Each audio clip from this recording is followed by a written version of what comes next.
Всім привіт! Мене звати Ігор, а це розвиваюча музична гра від компанії-виробника TK Union Group. Модель представлена в трьох різних варіантах: ведмедик, мавпочка та слоник. Іграшка виконана з поєднаних матеріалів.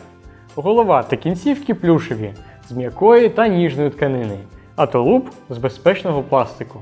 На животі маленького друга є 3 кнопки. Квіточка з ноткою відтворюють 2 веселі пісеньки українською мовою.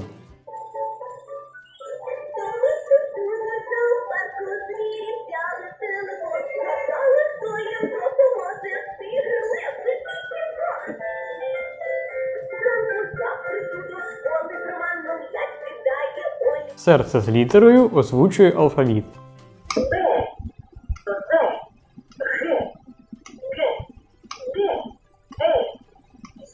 Коло з фігурками називає 9 різних геометричних фігур. Квадрат, квітка, ромб, шестикутник, трапеція. Також при струшуванні іграшки відтворюються звуки барабанів.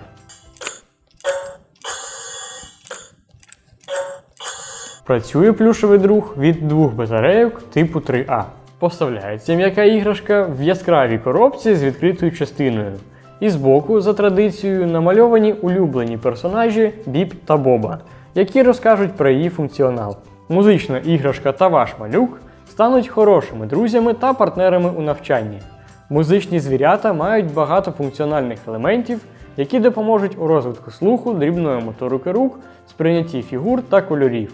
Обирай найкращого виробника україномовних іграшок TK Union Group. До зустрічі!